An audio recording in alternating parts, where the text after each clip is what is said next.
어버이 달이기 때문에 특별히 지난주에 우리가 어버이주일을 설교했습니다.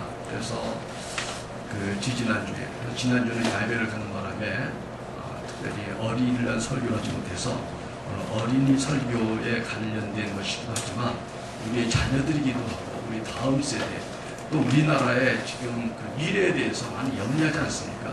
이런 문제에 대해서 우리가 성경적으로 교회적으로 어떻게 우리가 이 문제에 대해서 생각한가를 정립하고자 해서 말씀을 준비했습니다. 사실 올 초에 종영이 된 JTBC의 지형적인 교육 환경을 꼬집는 입시 전쟁을 그린 블랙 코미디죠. 재미있으면서도 내용은 굉장히 어두운 겁니다. 이 스카이캐슬이라는 드라마가 있었습니다. 많은 사람들이 얘기하길래 저도 드라마를 안 보지만 일부러 돈을 내고 다 사고 다 왔어요. 그랬더니 야 정말 이렇게 강남 쪽에 부자 부모들이 자녀를 성공시키고 서울 의대를 보내고 액대치 의사 집안을 만들기 위해서 아이들을 아주 그냥 혹사시킬 정도로 공부를 시키는, 그래서 개인 강사를 청빙해서 강습시키는데 말 그대로 황제 개인 교습이죠. 그럴 때 보면 그 개인 강사 역으로 나왔던 코디네이터로 나오는 김주영 쌤, 그 사람의 유명한 대사들이 많이 떠돌더라고요. 그 양반이 하는 얘기가 뭐냐니까, 어머니 저를 전적으로 믿으셔야 됩니다 라든가, 어머니 어떤 대가라도 감수하시겠습니까? 그리고 또 아이들에게도 내가 합격시켜줄 테니까 얌전히 조용히 가만히 있어 죽은 듯이. 정말 공부를 위해서 모든 걸 희생하고 쥐어 짜듯이 실제로 거기서 또 자살하고 하는 그런 일들이 막 일어나는 그런 드라마였습니다. 완전히 입시지옥을 몰아넣는 부모들의 어떤 과도한 자식 욕심을 표현한 드라마입니다. 여러분, 이 드라마는 행복한 청소년기를 빼앗긴 우리 청소년들을 좀 보고 있어요. 이 드라마는 과열된 자녀교육 현실에 무리하게 뒷바라지하는 부모들의 공감을 이끌어냈습니다. 실제로 제가 아는 어떤 부부들 보니까 둘이 맞벌이 하니까 한 500만 원 벌어요. 근데 아이를 안 낳아요. 왜 안 낳냐니까 지금 이 정도 갖고는 둘이 그냥 알콩달콩 재미있게 살 수 있고 가끔 외식도 하고 어딘가 구경도 가고 좀 이럴 수 있는데, 아이를 낳으면 거기다 다 쏟아부어야 되니까 우리 삶이 아무것도 없답니다. 외식도 제대로 못하고 어디 구경도 못 가고 여행도 못 가고. 그러니까 아이 낳아서 아이에다가 쏟아붓고 우리가 그냥 실행하는 삶을 살 것인가, 아이 낳지 말고 그냥 우리끼리 좀 재밌게 좀 그냥 우리 생 살다 끝날 것인가. 실제로 이런 부부들의 고민들이 나오는 세상입니다. 학원 실태조사에 가면 고등학생 63%가 주일에도 학원을 갑니다. 그리고 중학생은 44%라는 통계가 나왔습니다. 이 땅의 부모들이 한결같은 욕망을 가지고 있어요. 그래서 다른 자식을 몰라도 내 자식만은 복을 받아야 돼. 그것도 복도 특별한 복을. 그리고 공부를 잘해야 돼.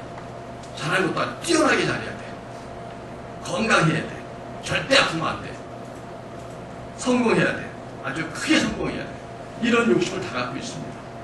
그런데 문제는 이런 부모들의 기대와 투자, 하던 욕심의 결과가 실제로 이렇게 이루어지고 있냐는 것이죠. 여러분, 자녀가 잘 되게 하기 위해서는 우리 부모들은 아주 초인간적인 삶을 자식을 위해서 헌신하고 살아야 됩니다. 그래서 우리나라 부모들이 교육 열정이 남다르잖아요. 그래서 어려서부터 열심히 투자하면 가르쳐요. 그리고 최고의 환경을 제공하려고 힘써요. 모든 걸 아끼지 않습니다. 그런데 문제는 이런 부모들의 노력만큼 결과가 만족스럽지 않습니다. 아이들이 부모의 과보로 인해서 약해졌어요. 뭔가 용기, 실력, 모험, 그리고 뭔가 남다른 꿈을 갖고 삶을 끌어가려고 하는 어떤 비전, 이런 데서는 많이 약해졌습니다. 그리고 아이들이 공부 때문에 부모들과 많이 떨어지다 보니까 외로워하는 애들이 좀 많이 생겼어요. 그래서 아이들이 혼자 그만의 세계를 살아야 되다 보니까 자꾸 어쩌다 뭐 잘못하면 게임 중독에 빠지고 혼자만의 세계에 빠져요. 그래서 인간관계를 많이 하지 못하니까 이 인간관계를 두려워합니다. 실제로 부모하고도 아주 재미있게 격있게 얘기를 하는 자식들도 드물어요. 요즘에. 그뿐 아니라 선생님하고도 이렇게 그 스승과 제자의 관계로 아름다운 관계를 맺는 일도 사실 드뭅니다. 친구들 간의 간격도 아주 친밀하지 못해요. 우정을 이렇게 돈독하게 나누지 못합니다. 4명이 앉아있으면 4명이 다 핸드폰 갖고 있지 얘기하지 않습니다. 그러니까 모여있다 해서 얘기하고 하나 있는 게 아니고 각자의 세계에 빠져있는 것이죠. 그러다 보니까 애들이 오랫동안 스트레스가 쌓이고 어떤 거 긴장감이 누적되고 그러다가 이것을 이길 수 없게 되면 이제 잘못된 방법으로 폭력적이라든가 어떤 감정 조절 안 되는 거로 드러납니다. 강남에 한 학부모가 있습니다. 이 학부모는 자녀들이 초등학교 때부터 학습지 학원으로 막 채워서 일주일간 학습지를 시켰어요. 그리고 수학, 영어, 피아노 학원을 다 보냈습니다. 그래서 공부뿐만 아니라 또 다른 것도 해야 되니까 사물놀이, 리코더 배우기, 캠프, 피아노 대회, 심지어 성경 퀴즈 대회도 1등을 도맡아 했습니다. 그러니까 이 사람이 자식이 잘하니까 아주 흥분이 한 거예요. 그래서 여기다가 모든 걸 쏜다 그러는 거죠. 그러다 보니까 중학교가 되니까 대중교통수단도는 경남의 한국에서 있는 기술학원에 아주 처박혀서 공부할 수 있도록 했습니다. 고등학교 때도 종합학원과 고액과외를 쉬지 않았습니다. 근데 이 아이가 갑자기 돌변한 것은 대학 입시를 본격 준비하는 고3 때였어요. 갑자기 수능시험 7개월 앞두고 공부하기 싫다는 거예요. 그래서 학교를 거부하는 거예요. 고1 2일 됐던 딸도 오빠 따라서 나도 자퇴하겠다고. 실제로 이 아들은 아주 거칠게 돼서 자퇴하고 그리고 우울증을 앓게 되고 그리고 폭력적이 되고 이 딸은 대인기 피증에 걸려서 우울증뿐만 아니라 막 시세를 일으키고 그래서 이 강남의 학부모들이 이 시간을 보니 정말 속죄하는 마음으로 어떻게 하면 좋을까 해서 그 부모 교육을 수업을 창단하면서 뭐가 잘못됐는가 그걸 배우면서 정말 그 아이에게 그 시키는 대로 자녀에게 칭찬 문자 메시지 보냅니다. 그러면서 날마다 이렇게 칭찬하고 사랑한다고 계속 그랬더니 처음에는 아이가요 가식을 떨지 말라고 부모가 언제 나를 사랑했냐고 막 그러더니 이제 계속 하니까 아이 마음이 열렸어요. 그래서 결과적으로는 아이가 이제 대학을 졸업하고 대학을 준비하고 있고 딸도 청소년 교육기관에서 일하고 있고 근데 이 시간분이 하는 얘기가 그래요. 아이의 공부를 위해서 모든 걸 희생하면서 뒷바라지 있는데 그게 최선은 아니었다. 나는 아이들의 행복한 유년기를 빼앗았다. 자녀들에게 쉴 수 있는 시간을 줘라. 부모가 애쓰지 않아도 아이들은 스스로 행복한 길을 찾아간다. 믿고 기도하며 기다려야 된다라고 결론을 내렸습니다. 여러분, 우리 다음 세대에 대한 해결책을 우리가 찾아야 돼요. 가정하는 문제가 아니고 이게 이제 사회적 문제고 국가적으로 세계적으로 사실은 문제가 되고 있는 겁니다. 우리의 자녀들이 다음 세대들이 건너지 말아야 될 지점을 넘어선 지는 오래됐습니다. 최고의 교육, 최고의 환경이 해결할 수 없다면 방법은 무엇일까요, 여러분? 여러분, 오늘 성경 말씀이 우리는 오래된 말씀이라 하지만 사실 우리의 최고의 방법을 제시하고 있습니다. 오늘 우리가 읽은 말씀에 36절에 보니까 하나님 우리에게 우리 자녀들을 위한 유일한 방법을 제시하는데 우리가 한번 36절 같이 한번 읽어볼까요? 시작. 그러나 나를 잃는 자는 자기 영혼을 해하는 자다. 나를 미워하는 자는 사망을 사랑하느니라. 우리가 염려하고 나타나는 이 현상들은 이 모든 것들은 하나님을 떠난 인생들이 나타나는 현상이라는 거예요. 공부는 가르쳤지만 하나님을 잃어버리게 만들었어요. 그런데 하나님 없이 공부만으로 살아가고 어떤 성취만으로 살아가는 인생들의 결과는 참혹하다는 겁니다. 우리가 기억해야 될 게 있어요. 우리 부모들이 원하는 모든 게 전부 하나님 안에 있는 줄 믿습니다. 여러분, 하나님의 말씀을 따르고 지키는 자에게 하나님이 복이 있다고 말씀했습니다. 32절을 같이 한번 읽어볼게요. 32절 있습니다. 시작. 아들들아 이제 내게 들으라. 내 도를 지키는 자가 복이 있느니라. 여기서 복이라는 것은 특별한 존재, 구별된 존재라는 그런 뜻이 있습니다. 복이라는 것은 뭘 많이 갖는 게 아니라 내가 특별한 존재고 귀한 존재라는 거, 이게 복이라는 것이죠. 그러니까 우리가 하나님의 자녀가 됐다는 것이 얼마나 큰 게임의 중독에 빠져서 나쁜 죄에 빠진 아이들이 내가 귀하다고 생각할 수 있을까요? 죄송하지만요, 많이 타락한 애들은요, 걔들이 포기한 게 뭔지 아세요? 평범한 가정을 포기했습니다. 나는 평범한 가정을 갖지 못할 거야. 난 평범한 좋은 배우자를 갖지 못할 거야. 내 자식들이 잘 될 거야. 이 기대를 포기했습니다. 왜? 자기 타락한 걸 알아요. 그럴 수 있는 자격도 없고 그렇게 할 수 있는 가능성이 없다는 알고 있습니다. 그들은 타락을 치달으면서 자기들이 파멸을 가는 걸 알고 있습니다. 하나님 말씀대로 살면 하나님께서 복을 주시고 또 그 어떤 자녀보다 복인 자로 살게 하신다는 말씀을 믿습니다. 두 번째 보면 하나님의 말씀을 듣는 자에게 지혜를 주신다고 그렇게 말씀하십니다. 33절을 같이 한번 읽어볼까요? 훈계를 들어서 지혜를 얻으라. 그것을 버리지 마라. 지혜라는 것은 똑똑한 게 아니고 많이 아는 게 아니고 자기 알고 있는 것을 가장 효과적으로 쓰는 그러한 능력을 말하는 겁니다. 못 배우신 분들도 지혜롭게 살면 참 많아요. 이번 금요일날 우리 교회에서 그 영성 세미나 했습니다. 그래서 오후에 우리 시간대로 오시는 성도님들 같이 참석해 은혜를 받았는데 그 강사 목사님이 하는 얘기 중에 그런가 한 걸 들었는데 우리나라의 최고의 그 재벌 부자들이 거의 학벌이 안 좋답니다.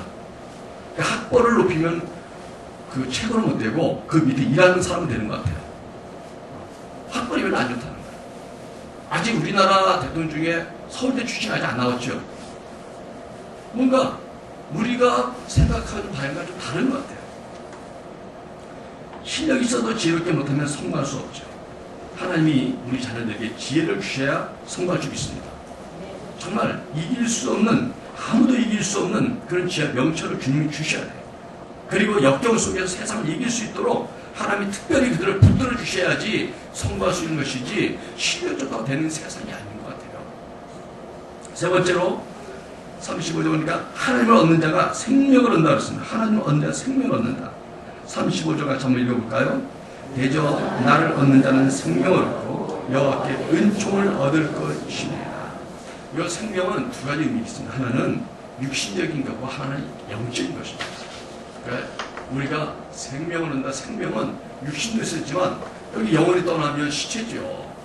그러니까 육신도 건강되지만 우리 영혼도 건강해야 되거든요.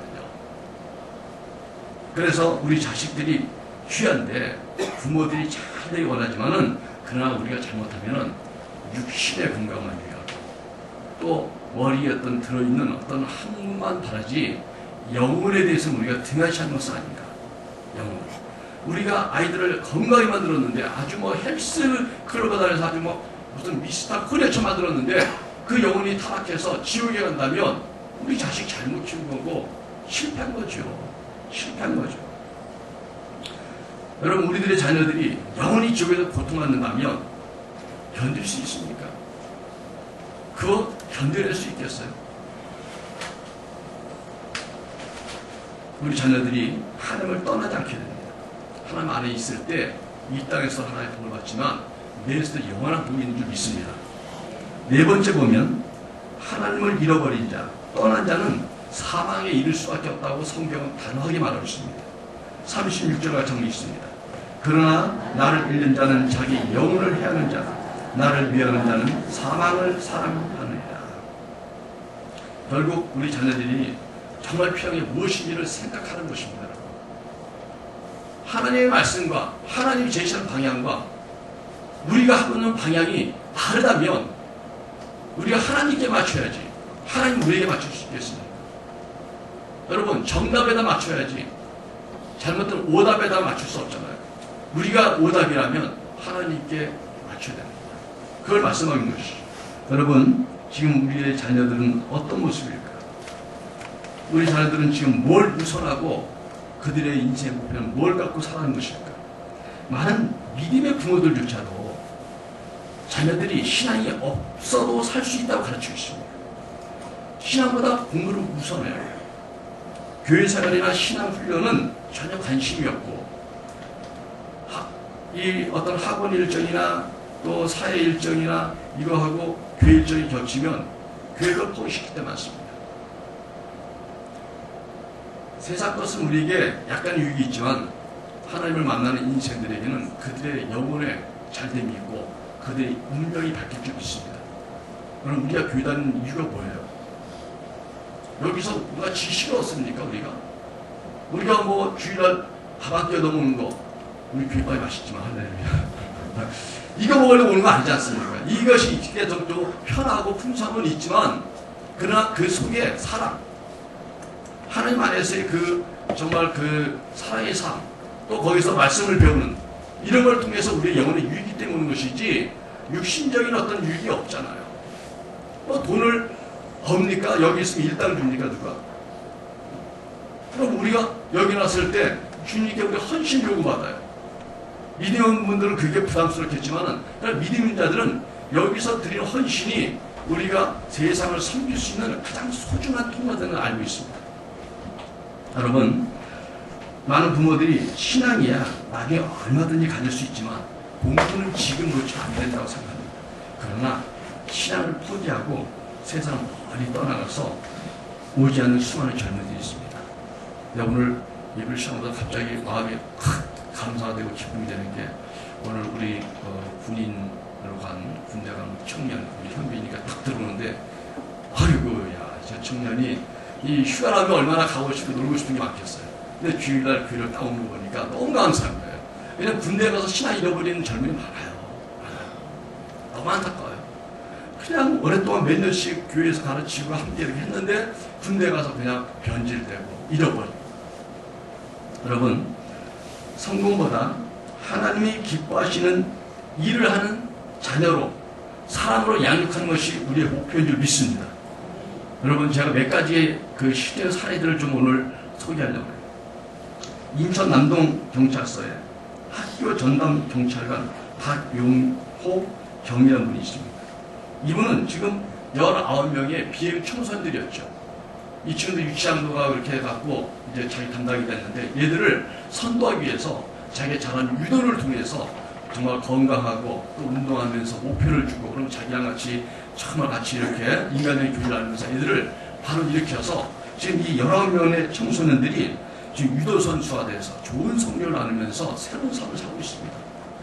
이분에게 끝까지 하는 이 청년들은 아주 그래도 힘을 갖고 새롭게 살고 있어요.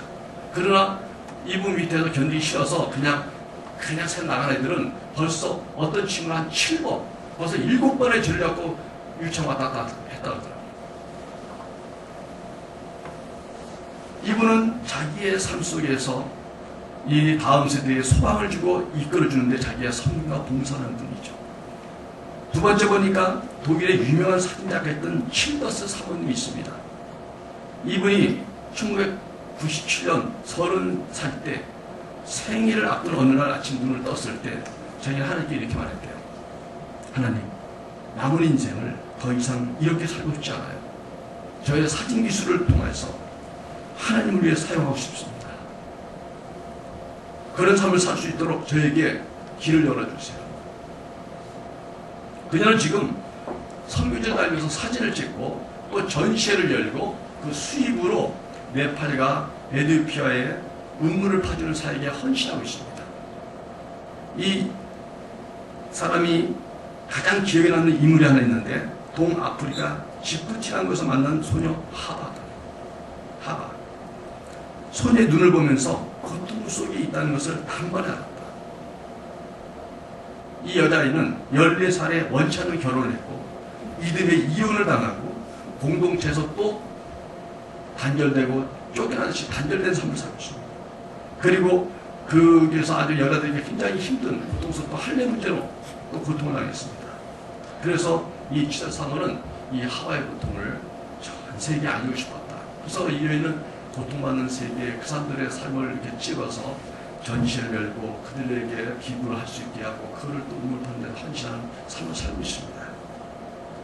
이 치자 사모는 코로나 열방대에서 보이스오브라는 포토스쿨을 열어서 10년 이상 디렉터 섬겼습니다.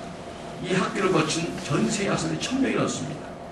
이 학생들은 사진기술을 배울 뿐만 아니라 고통받는 사람을 실질적으로 돕는 일들을 감당할 수 있는, 그래서 연약한 이들이 고통당하는 환경에서 자립할 수 있도록 지원하는 어떤 펀드도 만들고, 그리고 이 단체에서는 북나이지리아 소년병 1000명에게 장학금을 주기도 했습니다. 이들의 헌신으로 무슬림 지역에서 회심한 사람들이 많습니다. 또 한 분을 소개한다면 이분도 특별한 분입니다. 성북구 정릉시장의 청년식당, 이름은 문간. 문간이라는 게 우리나라 문간이 있죠. 문간 이렇게 들어오는 문턱이랄까 그거 있잖아요. 문간을 넘어가면 들어가는 거고 문간 나오면 밖으로 나가는 거잖아요. 그래서 이 문간을 넘은 자마다 어떤 하나의 사랑을 전파하기 위한 그런 의미겠죠. 그래서 그 문간이라는 식당을 운영하는데 이분은 청년들에게만 팔아요. 청년식당이에요. 가격이 3,000원이에요. 김치찌개만 전문으로 해요. 아주 풍성하고 맛있게. 무한리필이죠. 무한리필. 이분은 미국에서 아주 성공적인 목회를 하던 분입니다. 목사님이신데 문득 자기 너무 편해졌어. 교회도 크고 잘되고 살이도 풍성하고 이제 더 이상 뭐 고생이 하나도 없어. 이분이 그러다가 뭔가 삶에 큰 하나님의 도전을 받은 거예요. 가난하고 아프고 외로운 사람을 찾아갔던 예수님처럼 나도 좀 그렇게 살아야 되지 않을까. 이렇게 편안하게만 살다가 간다면 무슨 삶이 있겠는가. 이런 깨달음을 가지고 정말 그 부인에게, 사모님에게 동의를 구하고 가족에게, 교회에다가 막 난리가 났죠. 그런데도 자기의 그 진정한 뜻을 전하고, 그래서 8개월 만에 한국에서 식당을 열었습니다. 그래서 반지하에 사시면서 월세 내시고, 왜냐면 그게 이제 천국에 갔기 때문에 사례비가 그렇게 많지, 퇴직이 그렇게 많지 못하니 갖고 있는 돈이 많지는 않아요. 큰 교회 들어가서 이제 몇 년 됐던 것이죠. 그래서 이 식당을 차렸는데 3,000이 왜 3,000이냐 했더니 2,000원 그러면 청년들이 너무 우리에게 이렇게 뭐 불쌍해서 도와준 것처럼 되니까 자존심이 상한다는 거야. 4,000원 그러면 4,000원이면 편의점 가서 이렇게 뭐 라면이나 뭐라 이렇게 하나 먹으면 비슷한데 3,800원 나온대요. 그러니까 그런 바에는 또 편의점 가지 그러니까 요거 너무 동정받는 것 같지 않으면서도 자기 돈을 어느 거 내는 것 같은 그 수준이 3,000원이라는 거예요. 그래서 3,000원. 처음에 6개월은 적자를 많이 봤습니다. 그런데 그 선한 뜻을 알고 있는 이제 그 어떤 교회에서 목사님이 돕기 시작해서 성도들이 봉사도 같이 해주고 일하는 것도, 그리고 그 동료 목회자나 또 아는 분들이 지인들이 후원을 하고 쌀도 막 보내주고, 그래서 이제 좀 적자를 면했다는 하는 그분이에요. 그래서 이분은 이 식당에 보니까 청년들이 혼자 밥 모르는 남자 손님이 많다. 이 사장이 목사라는 사실 알게 된 청년들은 고민도 털어놓고 상담한다는 거예요. 이분이 말하기를 나는 청년에 대한 특별한 사랑보다는 예수의 말씀, 성경의 가르침대로 살아가는 그 길에서 청년들을 만나고 싶을 뿐이다. 우리 주변에 가난한 청년들이 많다. 단돈 500원이 없어서 달걀 하나를 더 먹을까 말까 갈등하는 청년을 볼 때 자기는 충격을 받았다는 거예요. 가슴이 너무 아팠다. 목사인 내가 이런 청년들에 가까이 갈 수 있는 현장이 있다는 것만도 만족하다. 또 한 번 마지막으로 소개한다면 가장 권위 있는 종합예술상인 백상예술대상을 받은 김혜자 씨가 있습니다. 이번이 지난 3월에 중명한 JTBC의 그 드라마 눈이 부시에서 아주 호평을 받고 또 상도 받고 그랬다는 거예요. 전 보지 못했어요, 그 드라마. 근데 이분에게 그 상을 받았을 때 뜻밖의 좋은 소식이 왔어요. 어떤 사람이 축하 영상을 보냈는데 이 친구는 22년 전에 후원했던 그 아프리카에 있었던 그 소년이었어요. 12살 때 이 아이는 초등학교 간신히 마치고 중학교를 가지 못할 형편이었는데 김혜자 씨가 후원한 것 때문에 중학교를 마치고 그래도 이제는 대학원을 마치고 그리고 지금 NGO 단체에서 그 긴급 구호 팀장으로 일하고 있는 거예요. 근데 이 상을 받는 걸 보면서 자기가 영상으로 해갖고 보낸 거예요. 축하 영상을. 그러면서 그 속에 무슨 말 하냐면, 후원자님이 상을 받는 장면을 보았는데 후원자님의 연설에 많은 사람이 감동해서 눈물을 흘리고 있었다.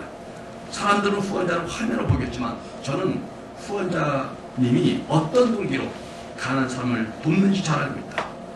후원자 덕분에 제 삶은 완전히 바뀌었고 현재는 저 또한 다른 사람들을 돕고 있는 일을 하고 있다 하면서 감사의 마음을 전했습니다. 이 김혜다 씨는 월드비전 친선돼서 일한 지 오래됐습니다. 벌써 30년째 지금 나눔 활동하고 있습니다. 그래서 에티오피아라든가 소말리라든가 수단이나 수많은 나라를 방문하면서 돕기 시작했고 그의 에세이집이 있었습니다. 2000 몇 년도에 나왔는데 꽃으로도 때리지 말라는 책이 나왔는데 그 책의 인쇄를 전부 다 기부했습니다. 그리고 그 당시에 자기 CF 찍은 그 돈 받은 거 다 기부했습니다. 2004년도에는 2억인가 기부했습니다. 지금 이 김혜다 씨가 현재 아프리카 아동을 돕는 아이들이 103명입니다. 여러분, 자녀들이 잘 되길 바라는 것은 부모들의 당연한 마음이고 바람이지만 자녀들에게 너무 집착하고 가득히 투자하는 것이 어쩜 우리들이 하지 못했던 것을 대신 해주기를 바라는 대리만족 같은 것일 수도 있습니다. 이게 잘못됐다고 할 수는 없습니다. 그러나 자녀들에게 성공이라는 것이 소유의 문제가 아니라는 것이죠. 도리어 나눔과 베품에 우리의 진정한 성공이 있다는 것. 하나님의 사랑을 실천하고 가난한 자와 고통받는 자와 함께 살아가는 그 진정한 아름다운 삶이고 성공의 삶이라는 것을 제시할 수 있어야 된다고 생각합니다. 지금 현실적으로 자녀 교육에 대한 교육 정책이나 또 우리 사회의 현재 흐름은 우리 청년들에게 다음 세대들에게 올바른 방향을 제시하고 있지 않습니다. 돈 버는 법에는 눈을 밝히지만 왜 돈을 벌어야 되는지 돈을 어떻게 써야 잘 쓰는 것인지 하나님이 기뻐하는 재정 관리는 어떻게 할 것인지는 생각하지 않습니다. 자녀들이 우리보다 뛰어나고 성공적이기를 바라지만은 우리는 다시 한번 우리 기성세대들이 우리 다음 세대들을 위해서 다시 한번 뛰어들 때라고 생각합니다. 저도 올해가 환갑입니다. 옛날 같으면 이제부터 덤으로 사는 나이라고. 그런데 전혀 실감이 안 나요. 아직도 다 하고 싶고 아직도 다 할 수 있고 생각해보니까 하나의 은혜라는 90까지 살면 30년 더 살겠더라고요. 얼마나 많이 남았어요. 그 세월을 할 일을 살 수는 없습니다. 우리가 건강이 남아있고 할 수 있는 여력이 있다면 이제는 나이가 들었다면 다음 세대를 위해서 뭔가 물려줘야겠는데 물려주는 방법은 그들에게 뭘 하라고 자꾸 윽박지르고 너희들이 된다고 하는 것보다는 우리가 손수 떼어야 되지 않을까. 다시 한번 우리가 손수 모범을 보여야 되지 않을까. 그래서 첫째, 부모들이 먼저 믿음을 보여줄 때입니다. 먼저 우리 부모들의 예배를 보여줍시다. 우리 예배에 자녀들을 데려와야 돼요.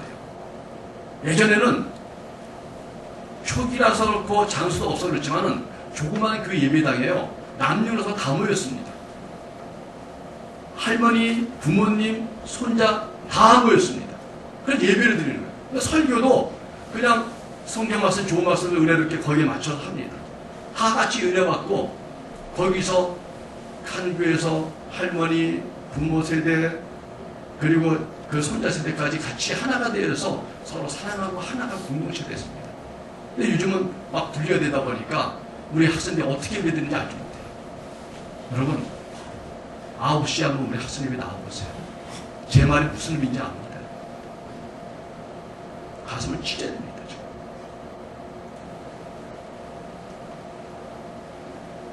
옛날에는 학생보다 더 많았잖아요.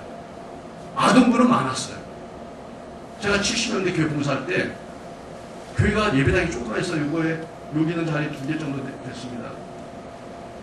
150명 정도 들어왔는데 많잖아요. 성교학교를 할 때 좀 전도한다 북치고 돌아다니니까 옛날 그거 하면 다 됐거든요. 북치고 돌아다녔더니 300명이었어. 이게 도떼기 시작이야.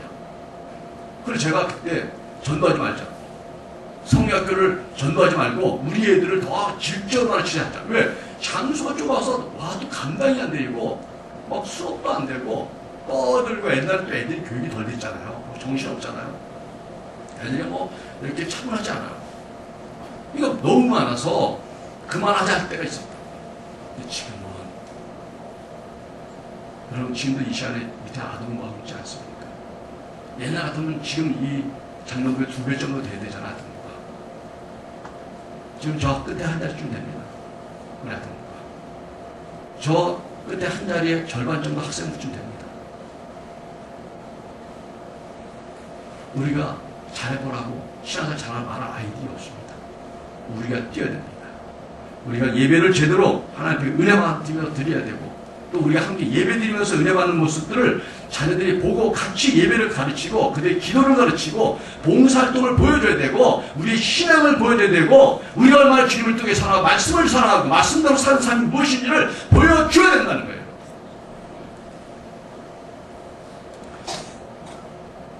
두 번째로 말씀을 직접 가르쳐야 됩니다. 직접 가르쳐야 됩니다. 요즘에 주중에는 학생들을 불러올 수가 없어요. 다들 바쁘니까. 주일날 오는데 주일날 우리 작년 예배 2번 드리고 그러니까 학생부들은 아침에 잠깐 아동부도 요 시간에 잠깐 애들 말씀하실 시간이 없어요. 기회도 안 줘요.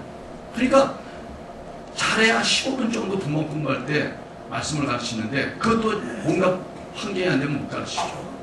애들이 말씀을 배울 수 있는 환경과 교사 열정에 대해서 어떻게 열정은 있지만 환경이 안 되잖아요. 그러면 집에서 가르쳐야 되죠. 부모가 가르쳐야 되죠. 애들이 만약에 한글을 몰라. 초등학교 6학년을 다녔는데도 한글을 모르는 애들이 있습니다. 그러면 속이 터지면 부모가 가르쳐야죠. 잡고서 이러봐라. 야 한글은 떼야 되지 않겠니? 부모가 가르쳐야 되죠. 학교 탐하면 되겠어요? 여러분 교육 환경이 안 되면 부모가 가르쳐야 되죠. 직접 부모들이 자녀들에게 말씀을 가르쳐야 됩니다. 큐티를 권장하고 가정 예배를 시도하고 직접 아동부와 학생 및 교사가 되야 됩니다. 현재 아동부 교사들이 몇 년째 이 11시 예배를 못 드리고 있습니다. 내년부터는 부모들이 교사하십시오. 젊은 부모들이라면 무조건 하십시오. 가르치는 자격이 있고 실력이 있고 열정이 있으면 하십시오. 60대도 충분히 할 수 있습니다. 왜? 제가 60 돼보니까 충분히 할 수 있겠더라. 저보다 연세 많은 분들한테 내가 모르겠어요. 그래서 제가 안 살아봐서. 하지만 저보다 젊은 사람들은 하십시오. 아멘? 왜 오늘 아멘도 안 하시고 오늘 목사님 그냥 편하게 서 계시지 오늘 부담스러운 얘기를 자꾸 하셔갖고 교사하셔야 돼요. 그래서 우리 아동부 교사들도 한 2, 3년 하고 교체해줘야 돼요. 11시 예배 드려야 되잖아요. 청년부는 어떤 줄 아세요? 청년부 교사는요 아동부 예배 드리면서 교사하잖아요. 그리고 오후 예배 때 2시에 청년부 예배 갑니다. 담임 목사 설교를 드릴 게 한 번도 없습니다. 몇 년째. 그 애들이 우리 교회 일꾼 드리고 있는데 담임 목사 설교를 몇 년째 못 듣거든요. 왜? 배치할 교사가 없으니까. 우리가 해야 됩니다. 우리 김강수 장로님보다 젊으신 분들은 다 해야 됩니다. 아멘? 우리 김강수 장로님 연세 나보다 많지만 우리 김영자는 나보다 연세가 적잖아. 그러니까 다 하셔야 돼. 우리 김영희 시사님, 이영 시사님도 충분히 할 수 있어요. 우리가 직접 가르쳐야 됩니다. 그래서 한번 올해 후반기에 한번 내년에 교사하실 분들은 교사 훈련 스케줄 한번 잡겠습니다. 몇 분이라도 동참하셔갖고 내년에 하십시오. 또 이 기회에 굉장히 하늘 큰 은혜가 주어질 줄 믿습니다. 세 번째로 교회적으로 하나님이 기뻐하시는 가치 있는 일들에 도전해야 됩니다. 우리 안에 하나님을 향한 사랑과 열정이 다시 한번 필요합니다. 무엇을 하면 좋겠냐고 쉽게 어떤 걸 하자고 이렇게 말할 수는 없었지만 우리가 기도하고 연구하면 하나님의 길을 열어줄 거를 믿습니다. 그리고 과감한 도전이 필요해요. 하다 보면 시행착오도 있을 거예요. 그러나 그것을 인해서 비판하지 말고 좌절하지 말고 그걸 보완해서 해나가다 보면 길이 열리지 않겠습니까? 우리가 음식점을 하면 처음부터 요리가 맛있게 나오니까 그러나 계속 꾸준하다 보면 요리 솜씨 좋아지고 손도 많아지고 나중에는 어떤 명가를 일 수 있잖아요. 그런 것처럼 우리가 교회를 새롭게 하고 하는 일을 우리가 주님께 좀 더 집중해서 한다면 주님께서 우리 교회에 새로운 일을 이룰 줄 믿습니다. 우리 교회도 하나 청년시대 하나 엽시다. 그분은 목사님 지도했다는데 내가 하면 제가 요리는 정말 자신이 없고 서빙을 하겠지만 여기서 뜨신 분들이 청년시대 여세요. 그걸 정말 복음을 한다면 교회가 기도하고 지원합시다. 온 교인이 협력합시다. 기독교 카페를 여십시다. 기독교 카페를 열어요. 그래서 청년들이 올 수 있게 하고 CCM 찬양을 드리면서 거기서 정말 하나님을 접하는 기회를 만들고 거기에 상담 코너 같은 거 만들어서 필요한 애들 대학도 할 수 있는 걸 만들고 우리가 할 수 있는 것들을 해봅시다. 아멘. 저는 안 보십니다. 목사님 굉장히 힘들 것 같아요. 합시다. 하는 겁니다. 어느 게 보니까 이 산호수에서 버스킹 하더라고. 매주 한대, 매주. 청년들이. 그런 청년들이 나온다면 우리가 지원해야 됩니다. 가서 격려해줘야 되고 함께 하고 거기서 힘을 실어줘야 됩니다, 여러분. 우리가 단기 선거할 때도 여러분 청년들이 하고 젊은이들 하죠. 그러나 장년부 가면 힘이 됩니다. 제가 단기 선거를 따라하는 이유가 뭔지 아세요? 우리 장로님이랑 보냈더니 나한테 가자는 거였어. 이번에 안 가면 안 돼. 그랬더니 목사님이 가야죠. 일이 수월합니다. 아니 내가 뭐 한 게 없는데 이번에 설교할 것도 별로 없는 것 같은데 거기 설교 한두 번은 그냥 성교사님 시키지 이번에는. 아니요 목사님이 가야 이게 좀 이렇게 통제가 되고 또 그 선교사님들이 목사님이잖아요. 그러니까 그분들이 김 회장님이 그냥 그렇게 해 그러면서 그분이 밀어붙이면 장로님이 목사님 순명이 되니까 자꾸 그냥 거기 끌려다닌다는 거야. 그냥 우리 스케줄도 해야 되는데 약속도 해야 되는데 그럴 때 담임이 딱 나와서 선교사님 요건 이러니까 우리 그 단원들 힘드니까 요건 좀 건너뛰고 이렇게 하시라고. 참 내가 지금 트럼프하고 김정은 만나듯이 선교사님 같이 이렇게 해갖고 절충해야 된대. 그러면 하는데 우리 선교사님 말대로 막 하면 다 목사님이니까 그냥 시킨 대로 하다 보면 좀 그럴 때가 있다는 거예요. 그래서 그렇다면 내가 가야지. 갈 수 있는 데까지 가야죠. 가야죠. 저도 가면 힘들어요. 참 힘들어요. 음식이 정말 까다로운 사람이에요. 저도요. 몸이 만날 불안해서 알게 모르게 약 들고 갑니다. 저도. 혹시나 비상 사태가 될까봐. 그리고 또 뭔데 터지면 또 어떡하나 하는 걱정도 하고 합니다. 여러분 장로 말씀에 사람이 자기의 길을 계획할지라도 그 걸음을 인도하시는 하나님이시다 했습니다. 우리가 계획을 하고 나갈 때 시행착오도 있겠지만 그러나 주님이 함께 하시면 반드시 길을 찾게 하실 거라고 믿습니다. 그래서 뜻이 있는 곳에 길이 있다는 옛말이 있습니다. 우리가 뜻을 갖고 가면 길이 찾아지고 또 길 없는 곳에 길이 만들어지지 않겠습니까? 빌립보서 2장 14절 말씀에 보니까 너희 안에서 행하시는 이는 하나님이시니 자기의 기쁘신 뜻을 위하여 너에게 소원을 두고 행하게 하신다. 하나님의 뜻을 이루기 위해서 하나님께서 순종하는 사람들에게 그 마음에 소원을 준다는 거예요. 꿈을 준다는 거예요. 열정을 준다는 거예요. 뭔가 하고 싶은 그 뜨거운 열정을 그쪽에 불어넣어 준다는 거예요, 여러분. 여러분, 주의 말씀을 들을 때 내 마음이 뜨거워져. 주의 말씀을 들을 때 뭔가 하고 싶어. 주의 말씀 내가 뭔가 길이 있을 것 같아. 내가 정말 오늘 부르는 것 같아. 이게 하나님의 부르심이라는 거예요, 여러분.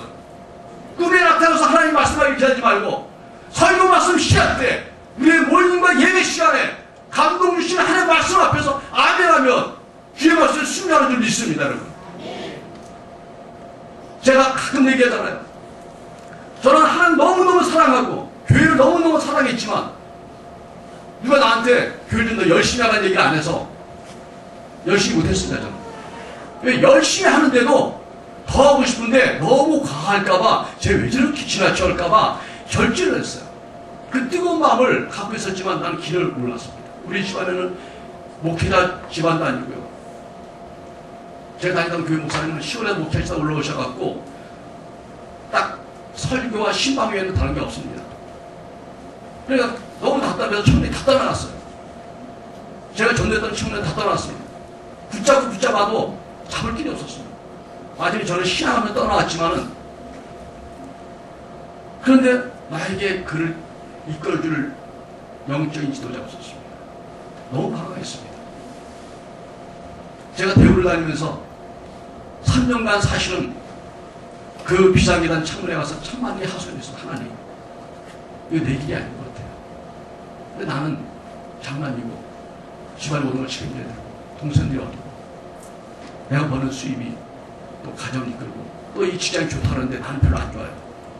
주님 어떻게 하면 좋습니까? 나는 길을 모르겠습니다. 3년을 하고 있습니다.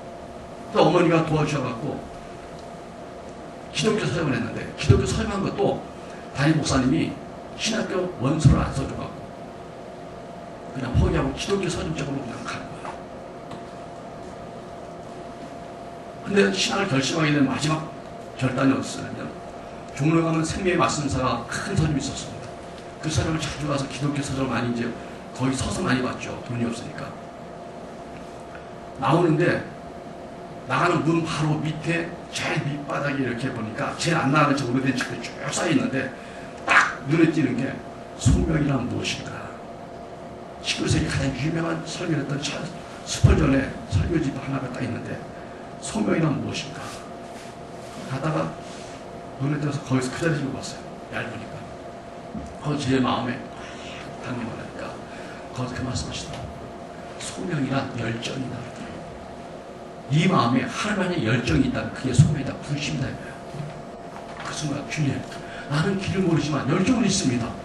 주님 너무 사랑하잖아요. 열정이 소명이라는 거예요.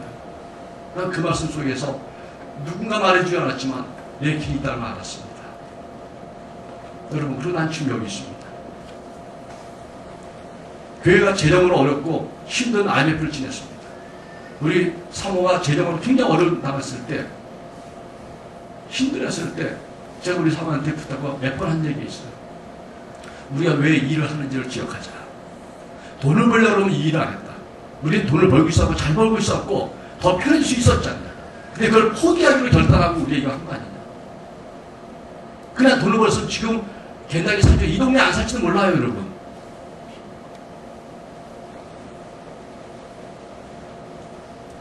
이 고생은 주님을 위해서 우리가 스스로 포기한 거라는 거예요. 돈물과 또 닥치라는 것은 후퇴하는 것이지 돈 때문에 물러갈 수 없는 게 소명이었던 거예요.